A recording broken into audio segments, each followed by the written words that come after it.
Hi hello friends, welcome back to my channel. So நம்மளுடைய இந்த இலக்கணம் சீரீஸ் பகுதியில் நம்ம பார்த்திங்கன்னா இது வரைக்கும் ஒரு 100 கொஸ்டின்ஸ் வந்து ஃபுல்லாக கம்ப்ளீட் பண்ணிட்டோம்.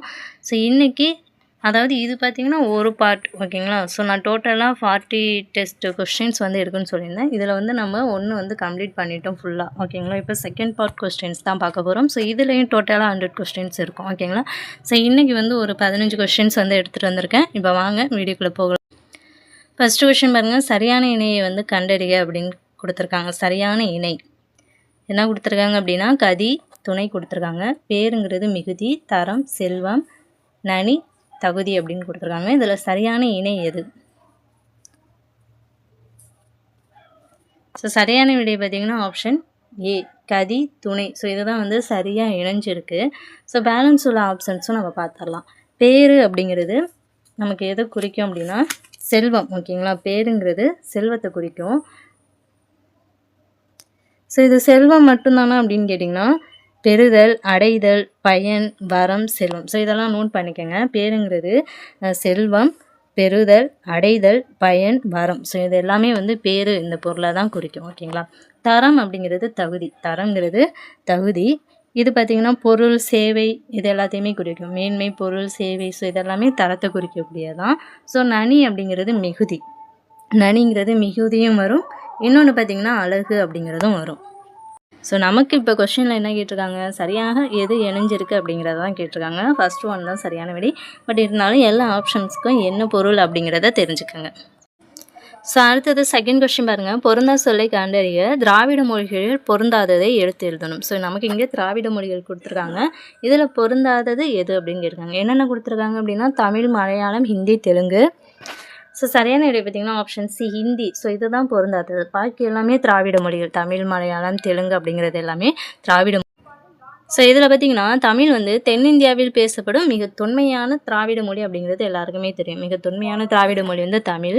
இது பல திராவிட மொழிகளின் மூலமாகவும் கருதப்படுகிறது. மலையாளம் பார்த்திங்கன்னா இது தமிழ் மொழியிலிருந்து பிரிந்து உருவான ஒரு திராவிட மொழி குடும்பத்தை சார்ந்த மொழி, ஓகேங்களா. தமிழ் மொழியிலேருந்து இது வந்து பிரிந்து உருவான ஒரு திராவிட மொழி குடும்பத்தை சார்ந்த மொழியாகும்.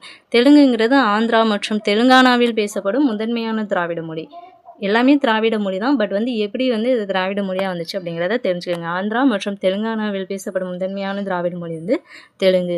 அப்போ ஹிந்தி அது பார்த்திங்கன்னா சமஸ்கிருதத்தை அடிப்படையாக கொண்ட ஒரு இந்தோ ஆரிய மொழி தான். இது திராவிட குடும்பத்தை வந்து சேர்ந்தது. இது வந்து ஒரு இந்தோ ஆரிய மொழி, ஓகேங்களா. சமஸ்கிருதத்தை அடிப்படையாக கொண்ட ஒரு இந்தோ ஆரிய மொழி தான் ஹிந்தி. ஸோ அடுத்த தேர்ட் கொஸ்டின், பொருந்தா சொல்லை கண்டறிய ஆப்ஷன்ஸ் வந்து பார்த்திங்கன்னா போது, கம்மல், செம்மல், அரும்பு அப்படிங்கிறது கொடுத்துருக்காங்க. இதில் பொருந்தாத சொல் பார்த்திங்கன்னா ஆப்ஷன் பி, கம்மல் அப்படிங்கிறது தான் பொருந்தாத சொல். இந்த கொஸ்டின் பார்த்திங்கன்னா பூவோட 7 நிலைகள் வந்து எல்லோரும் படிச்சிருப்பீங்க. அதை பேஸ் பண்ணி எடுத்த கொஸ்டின் தான். ஃபஸ்ட்டு அரும்பு அப்படிங்கிறது தோன்றும் நிலை தான் அரும்பு. போதுங்கிறது மொட்டு வெடியும் நிலை. மலர் அப்படிங்கிறது முழுமையாக மலர்ந்த நிலை. அலருங்கிறது மலர்ந்து மனம் வீசும் நிலை. வி வந்து பூ உதிர்ந்த நிலை. கம்மல்ங்கிறது இங்கே பார்த்திங்கன்னா வாடிய நிலையை வந்து குறிக்குது. செம்மல் அப்படிங்கிறது கருகி போன நிலை. ஸோ நம்ம கொஸ்டினில் பொருந்தா சொல் எது அப்படின்னு கேட்டிருக்காங்க. ஸோ இதில் வந்து கம்மல் அப்படிங்கிறது தான் பொருந்தாத சொல். ஸோ அடுத்த கொஸ்டின், ஃபோர்த் கொஸ்டின் பாருங்கள், பிறமொழி சொல்லற்ற தொடர் எது? பிறமொழி சொல்லற்ற தொடர் எது? ஃபஸ்ட் ஆப்ஷன் பாருங்கள், அவர்கள் இருவருக்கும் இடையே விவாதம் நடந்தது. அதுக்கப்புறம் உரையாடல் நடந்தது, கான்வர்சேஷன் நடந்தது, டிஸ்கஷன் நடந்தது அப்படின்னு கொடுத்துருக்காங்க. இதில் வந்து பிறமொழி சொல்லற்ற தொடர் எது அப்படின்னு கேட்டிருக்காங்க. சரியான விடை ஆப்ஷன் பி. ஸோ அவர்கள் இருவருக்கும் இடையே உரையாடல் நடந்தது அப்படிங்கிறது தான் சரியான விடை, ஓகேங்களா. மற்றபடி விவாதம் நடந்தது, கான்வர்சேஷன், டிஸ்கஷன் இதெல்லாம் வராது. ஸோ இதெல்லாம் வந்து பிற மொழியை வந்து சேர்ந்து வந்திருக்கு. நம்ம கொஸ்டினில் பிறமொழி சொல்லற்ற தொடர் எது அப்படின்னு கேட்டிருக்காங்க. ஸோ சரியான விடை அவர்கள் இருவருக்கும் இடையே உரையாடல் நடந்தது. ஸோ அடுத்த ஃபிஃப்த் கொஸ்டின், மரபு விலைகளின் ஒளிமரபு என்ன கேட்டிருக்காங்க அப்படின்னா கூகை. கூகை எனப்படும் ஆப்ஷன் ஏ, குளரும். கூகைங்கிறது குளரும். அப்போ அகவும் அப்படிங்கிறது மயில் தான் வந்து அகவும், ஓகேங்களா. மயில் வந்து அகவும், சேவல் வந்து கூவும், ஆந்தை பார்த்திங்கன்னா அலரும். ஸோ அடுத்த சிக்ஸ்த் கொஸ்டின் பாருங்கள், குட்டி, பிள்ளை, மடலி, வடலி ஆகிய சொற்கள் வந்து எதனை குறிக்கும்? குட்டி, பிள்ளை, மடலி, வடலி ஆகிய சொற்கள் எதனை குறிக்கும்? ஸோ இது பார்த்திங்கன்னா தாவரங்களோட இளநிலை. குட்டி, பிள்ளை, மடலி, வடலி அப்படிங்கிறது எல்லாமே தாவரங்களுடைய இளநிலையை வந்து குறிக்கும். இதில் பிள்ளை அப்படிங்கிறது பார்த்திங்கன்னா தென்னையோட இளநிலை. ஓகேங்களா, தென்னையோட இளநிலை. குட்டிங்கிறது விழாவின் இளநிலை. விழா மரம் இருக்கு இல்லையா, ஸோ அதோட இளநிலை. மடலி அல்லது வடலி வந்து பனையோட இளநிலை. ஸோ அடுத்த கொஸ்டின் பாருங்கள். இளஞ்சி, கூவல், புனர்குளம், குண்டம், ஊருணி ஆகிய சொற்கள் உணர்த்தும் பொருளை கண்டறிக. ஸோ இதெல்லாம் டிஃப்ரெண்ட்டான பொருள் மாதிரி இருக்கும், சொற்கள் மாதிரி. இளஞ்சி, கூவல், புனர்குளம், குண்டம், ஊருணி இதெல்லாம். ஸோ இது எல்லாமே பார்த்திங்கன்னா நமக்கு நீர்நிலைகளை குறிக்கக்கூடியது. ஸோ அந்த ஒவ்வொரு ஆப்ஷனும் என்ன அப்படிங்கிறத பார்ப்போம். இப்போ இளஞ்சி அப்படிங்கிறதுனா குடித்தல், குடிநீர் போன்ற பல பயன்பாடுகளுக்கு உதவும் பெரிய நீர் தேக்கத்தை தான் வந்து நம்ம இளஞ்சி அப்படின்னு சொல்லுவோம். கூவல்னா ஆழமற்ற கிணறு அல்லது உவர் நிலச்சி தோண்டப்படும் ஒரு சிறிய நீர்நிலை, கிணறு மாதிரி இருக்கும். புனர்குளம் அப்படிங்கிறது மழைநீர் அல்லது ஊற்று நீர் நிரம்பி வழியும் விவசாயத்துக்கு பயன்படும் நீர்நிலை. குளம் இருக்குல்லையே, ஸோ அதுதான் புனர்குளம். குண்டம்ங்கிறது யாகங்களை நடத்த வெட்டப்படும் குழி அல்லது இயற்கையாக அமைந்த ஒரு ஆழமான சிறு குளம். ஆழமாக இருக்கக்கூடிய ஒரு சிறு குளம் தான் குண்டம். ஊர்ணி அப்படிங்கிறது ஊர் மக்கள் அனைவரும் பருகும் குடிநீரை தான் சொல்லுவாங்க. பயன்பாட்டிற்காக ஊரின் நடுவே அல்லது பொது பகுதியில் அமைக்கப்பட்ட நீர்நிலை குளம். இது வந்து நம்ம குடிநீர் பயன்பாட்டுக்காக அமைக்கப்பட்ட ஒரு நீர்நிலை குளம் தான் ஊருணி. ஸோ இதுக்காக நான் ஒவ்வொரு ஆப்ஷன்ஸும் உங்களுக்கு நான் இப்படி எக்ஸ்பிளைன் பண்ணுறேன் அப்படின்னா அதுலேருந்து கூட நமக்கு கொஷின்ஸ் வந்து கேட்குறதுக்கு வாய்ப்பு இருக்குது. ஸோ அதனால தான் அப்படி எக்ஸ்பிளைன் பண்ணுறேன். ஸோ எல்லாத்தையுமே கொஞ்சம் நல்லா பார்த்துக்கோங்க. ஸோ அடுத்தது 8th கொஸ்டின் பாருங்கள். தில்லம், அழுவம், பதுக்கை, கணையம், அடவி என்னும் சொற்கள் வந்து எதனை குறிக்கும்? இதனுடைய வேறு பெயர் என்ன அப்படின்னு கேட்டிருக்காங்க. சரியான விடை பார்த்திங்கன்னா ஆப்ஷன் ஏ காடு. ஓகேங்களா, காடு. ஸோ இந்த காட்டை குறிக்கும் வேறு பெயர்கள் என்னென்ன அப்படின்னா கால், கான், கானகம், அடவி, அரணி, புறவு, பொற்றை, பொழில், தில்லம், அழுவம், இயவு, பழவம், உளரி, வல்லை, விடர்வியல். ஸோ இதெல்லாமே காட்டை குறிக்கும் வேறு பெயர்கள். ஓகேங்களா, இது மட்டும் இல்லாமல் வனம், கடம், ஆரணியம், முதை, மிலை, இரும்பு, சுரம். ஸோ இது எல்லாமே காட்டை குறிக்கும் பெயர்கள் தான். எல்லாத்தையும் நோட் பண்ணி நல்லா படிச்சுக்கோங்க. ஸோ அடுத்த கொஸ்டின் அகரவரிசைப்படுத்துதல் ஆல்ரெடி 100 கொஸ்டின்லேயே உங்களுக்கு சொல்லியிருந்தேன். ஸோ இருந்தாலும் ஒன்ஸ் இதில் உங்களுக்கு நான் சொல்கிறேன். ஸோ இதோட அகரவரிசைப்படுத்துதலுடைய ஃபஸ்ட்டு ரூல் என்ன அப்படின்னா, கொடுக்கப்பட்ட சொற்களில் உயிரெழுத்தில் தொடங்குனுச்சு அப்படின்னா அதை வந்து முதல்ல எழுதணும் நம்ம. அதாவது ஆ முதல் அவ் வரை தொடங்கும் உயிரெழுத்துக்கள் இருக்கு இல்லையா, ஸோ இதில் தொடங்குனுச்சு அப்படின்னா அதை தான் ஃபஸ்ட்டு நம்ம எழுதணும். எக்ஸாம்பிள் இதை பாருங்கள். அன்னம், ஊன், ஆடு, ஈகை அப்படின்னு கொடுத்துருக்காங்க. இப்போ நம்ம உயிரெழுத்து அந்த லைனில் தான் எழுதணும். ஃபஸ்ட்டு ஆ தான் வரும், அன்னம். அதுக்கப்புறம் ஆடு. அதுக்கப்புறம் பார்த்திங்கன்னா ஈகை, ஈ வரும். அதுக்கப்புறம் ஊ வரும். அன்னம், ஆடு, ஈகை, ஊன். செகண்ட் ரூல் என்ன அப்படின்னா, கொடுக்கப்பட்ட சொற்களில் உயிர்மெய் சொற்களை முதல் எழுத்தாக கொண்ட சொற்கள் இருப்பின் அதனை வந்து நம்ம ஃபஸ்ட் எழுதணும். ஓகேங்களா, உயிர்மெய் சொற்களில் வந்து தொடங்குச்சு அப்படின்னா அதை நம்ம ஃபஸ்ட் எழுதணும். அதுக்கப்புறம் பார்த்திங்க அப்படின்னா ஒரே உயிர்மெய் எழுத்து கொண்ட பல சொற்கள் வந்திருந்தால் அதனை காக்கா, கீ, கீ, கூக்கு அந்த வரிசையில் வந்து எழுதணும். ஓகேங்களா, இப்போ காவுலேயே வந்து நமக்கு எக்ஸாம்பிள் பார்த்தா உங்களுக்கு. ஸோ இப்போ இந்த எக்ஸாம்பிள் பாருங்கள். இதில் நமக்கு கன்னம், கிண்ணம், காடு, கீரி அப்படின்னு கொடுத்துருக்காங்க. இப்போ நான் சொல்லியிருந்தேன் இல்லையா, ஒரே உயிர்மை எழுத்துக்கொண்ட பல சொற்கள் வந்தால் அது வந்து காக்கா, கீக்கி இந்த ஃபார்மேட்டில் நம்ம எழுதணும் அப்படின்னு சொன்னோம். அப்போ ஃபஸ்ட்டு நமக்கு என்ன வரும் அப்படின்னா கா வரிசையில் கன்னம் வரும். ஓகேங்களா, கன்னம் ஃபஸ்ட்டு வரும். ஸோ அதுக்கப்புறம் கா. ஓகேங்களா, காடு ஃபஸ்ட்டு வரும். காடு வந்து செகண்ட் வரும்.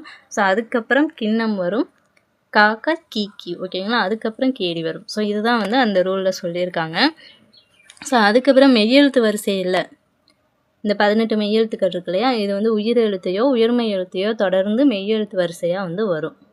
அகர வரிசையில் அந்த ரூல்ஸ் மட்டும் நீங்கள் தெரிஞ்சுக்கிட்டீங்க அப்படின்னா எப்படி கொஸ்டின் கேட்டாலும் நீங்கள் ஆன்சர் பண்ணிடலாம். ஸோ இப்போ இதுக்கு என்ன ஆன்சர் வருது அப்படிங்கிறத செக் பண்ணுங்கள். சரியான விடை பார்த்திங்கன்னா ஆப்ஷன் டி.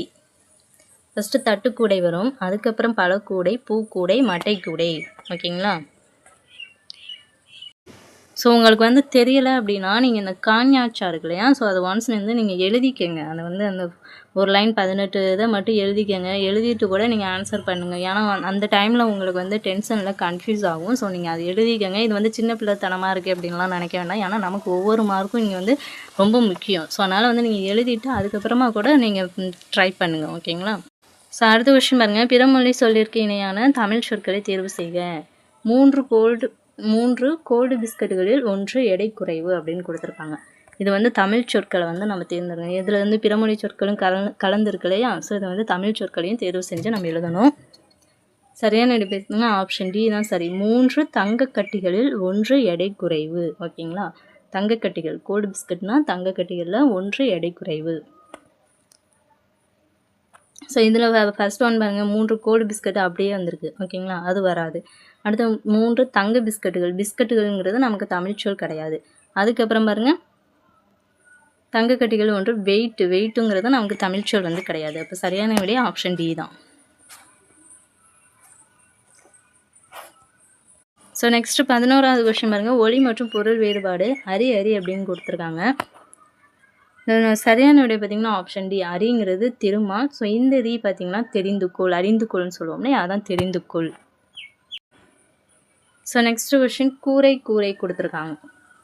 இது ரிப்பீட்டட் கொஸ்டின் டிஎன்பிஎஸ்சியில். சரியான விடை பார்த்திங்கன்னா ஆப்ஷன் சி. எந்த கூரை பார்த்திங்கன்னா வீட்டோட கூரை. இந்த கூரை வந்து புடவையை குறிக்கும். 13வது கொஸ்டின் சரியான வாக்கிய அமைப்பினை கண்டறிக. சரியான வாக்கிய அமைப்பு. இதில் சரியான வாக்கிய அமைப்பு எதுனா ஆப்ஷன் ஏ. போர்க்களத்தில் புண்பட்ட வீரர்களுக்கு களத்தில் நீர் தரப்படும். ஓகேங்களா? இப்போது செகண்ட் கொஸ்டின் பாருங்கள், போர்க்களத்தில் புண்பட்ட வீரர்கள் களத்தில் நீர் தரப்படும் அப்படின்னு கொடுத்துருங்க. ரெண்டுமே ஒரே மாதிரியாக தானே இருக்குது அப்படின்னு உங்களுக்கு தெரியணும். பட் இங்கேருந்து ஒரு சில ஸ்பெல்லிங் மிஸ்டேக் இருக்கும். ஓகேங்களா? புண்பட்ட அப்படிங்கிறது இந்த இன்னும் தான் வரும். இங்கே பாருங்கள், இங்கே ரெட்டச்சுழி எண் இருக்குது. ஓகேங்களா? அதே மாதிரி போர்க்களத்தில் இந்தலாம் வந்திருக்கு. ஸோ இந்த மாதிரி உள்ள மிஸ்டேக்கும் இருக்கும். பார்க்க எல்லாமே ஒரே மாதிரி தான் இருக்கும். இந்த மாதிரி ஸ்பெல்லிங் மிஸ்டேக் இருக்கும். ஸோ அதை மட்டும் கொஞ்சம் நல்லா கரெக்டாக பார்த்து நம்ம ஆன்சர் பண்ணணும். ஸோ அடுத்து 14வது கொஸ்டின் வேர்ச்சொல் ஆல்ரெடி பார்த்து தான் இருந்தாலும் ஒன் சொல். ஸோ வேர்ச்சொல் அப்படிங்கிறது ஒரு சொல்லோட அடிப்படை. அது வந்து மேலும் சுருக்க முடியாத வடிவமாக இருக்கும். இது பொதுவாக பார்த்திங்கன்னா ஒரு கட்டளையாக தான் இருக்கும். ஓகேங்களா? கட்டளையாக அப்படின்னா செல், உன், எழுது அப்படின்னு ஒரு கட்டளை வாக்கியமாக சொல்கிறோம் இல்லையா? அதுதான். ஒரு வேர் சொல்லுடன் விகுதிகளையும் பிற ஒட்டுகளையும் சேர்க்கும்போது பல்வேறு சொற்களை வந்து நம்மளால் உருவாக்க முடியும். வேர் சொல்லை பார்த்திங்கன்னா அடிச்சொல்னு சொல்லுவாங்க, பகுதின்னு சொல்லுவாங்க. ஸோ எக்ஸாம்பிள் பாருங்கள், சொல் வந்து அகழ்ந்தான், அகன்று அப்படின்னு கொடுத்துருக்காங்க. இதோட வேர் சொல் என்ன? அகல். எழுதியவன், எழுதிய, எழுத. ஸோ எழுது. இதை நீங்கள் கட்டளை வாக்கியமாக வந்தாலே அது வேர் சொல் தாங்க. கண்ணை மூடிட்டு நீங்கள் டிக் பண்ணலாம். ஸோ வேர் சொல்லுங்க, இங்கே ஒரு சில எக்ஸாம்பிள்ஸ் கொடுத்துருக்கேன். பாடினான் அப்படிங்கிறது பாடுன்னு வரும். கூவியது கூவு, ஈந்த ஈ, வெல்க வேல், வாழ்ந்தவர் வாழ், வாழ்த்துவம் வாழ்த்து. ஸோ இதெல்லாமே கட்டளையாக தான் வரும். ஓகேங்களா? ஸோ இதை அப்படியே நீங்கள் ஸ்க்ரீன்ஷாட் எடுத்து நோட் பண்ணி வச்சுக்கோங்க. ஸோ இது வந்து கவர்மெண்ட் மெட்டீரியலில் உள்ள சொல்லும் வேர் சொல்லும். ஸோ இப்போ இந்த கொஷனுக்கு ஆன்சர் பண்ணுங்கள். விரித்த, ரொம்ப ஈஸியான கொஷின். விரித்த. சரியான விடை பார்த்திங்கன்னா ஆப்ஷன் பி, விரி அப்படின்னு ஒரு கட்டளையாக சொல்கிறோம்னே, அதை விரி அப்படின்னு. அதான் வேர்ச்சொல்லை கண்டறிய. உரைத்தல். சரியான விடை ஆப்ஷன் டி, உரை. ஸோ வேர்ச்சொல் ரொம்ப சிம்பிள். நான் சொன்ன அந்த பேசிக்ஸ் ரூல்ஸ் மட்டும் தெரிஞ்சுக்கிட்டீங்க அப்படின்னா நீங்கள் வந்து ஈஸியாக ஆன்சர் பண்ணிடலாம். வேர்ச்சொல்னாலே ஒரு கட்டளை வாக்கியம் அப்படின்னு ஞாபகம் வச்சுக்கோங்க. வேர்ச்சொல் கட்டளை வாக்கியம் அப்படின்னு ஞாபகம் வந்துச்சுன்னா உங்களுக்கு ஆன்சர் வந்துடும். ஸோ ஃபைனலாக இன்றைக்கி ஒரு 15 கொஷின்ஸ் வந்து பார்த்துருக்கோம். ஸோ இன்னும் வீடியோ பார்த்தீங்கன்னா உங்களுக்கு ரொம்ப யூஸ்ஃபுல்லாக இருந்திருக்கும் அப்படின்னு நம்புகிறேன். ஸோ இதை வந்து ஒரு ஸ்க்ரீன்ஷாட் எடுத்து உங்களுடைய நோட்ஸில் நோட் பண்ணி வச்சுக்கோங்க. அப்படியே சிம்பிள் தான், சொல் வந்து சிம்பிள் தான். இருந்தாலும் இதை வந்து நீங்கள் ஒரு ஸ்க்ரீன்ஷாட் எடுத்துக்கோங்க. ஓகேங்களா? ஸோ இந்த வீடியோ பற்றி உங்களுக்கு யூஸ்ஃபுல்லாக இருந்துச்சு அப்படின்னு நினச்சிங்கன்னா இந்த வீடியோக்கு ஒரு லைக் பண்ணிவிட்டு மறக்காமல் நம்ம சேனலை சப்ஸ்கிரைப் பண்ணிக்கோங்க. நெக்ஸ்ட் வீடியோவில் பார்க்கலாம். Thank you to all.